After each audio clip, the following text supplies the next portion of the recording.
బీదలను కటాక్షించువాడు ధన్యుడు. ఆపత్కాలమందు యెహోవా వానిని తప్పించును. యెహోవా వానిని కాపాడి బ్రతికించును. భూమి మీద వాడు ధన్యుడగును.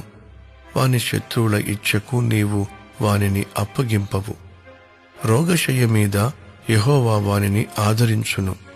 రోగము కలుగగా నీవే వానిని స్వస్థపరచుదువు. యెహోవా, నీ దృష్టి ఎదుట నేను పాపము చేసి ఉన్నాను, నన్ను కరుణింపుము, నా ప్రాణమును స్వస్థపరచుము అని మనవి చేసి ఉన్నాను. అయితే నా శత్రువులు నా విషయమై చెడ్డమాటలాడుచున్నారు.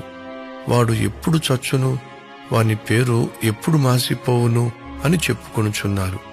ఒకడు నన్ను చూడవచ్చిన ఎడల వాడు అబద్ధమాడును. వాని హృదయము పాపమును పోగు చేసుకొనుచున్నది. వాడు బయలు వెళ్లి వీధిలో దాన్ని పలుకుచున్నాడు. నన్ను ద్వేషించు వారందరూ కూడి నా మీద గుసగుసలాడుచున్నారు. నశింపచేయవలెనని వారు నాకు కీడు చేయనాలోచించుచున్నారు. కుదరని రోగము వానికి సంభవించి ఉన్నది. వాడు ఈ పడక విడిచి తిరిగి లేవడని చెప్పుకొనుచున్నారు. నేను నమ్ముకొనిన నా విహితుడు నా ఇంట భోజనము చేసినవాడు నన్ను తన్నుటకై తన మడెమే నెత్తెను. యెహోవా, నన్ను కరుణించి లేవనెత్తుము, అప్పుడు నేను వారికి ప్రతీకారము చేసెదను. నా శత్రువు నా మీద ఉల్లసింపక ఉండుట చూడగా నేను నీకు ఇష్టుడనని తెలియనాయెను.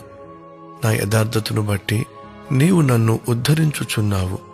నీ సన్నిధిని నిత్యము నన్ను నిలువబెట్టుదువు.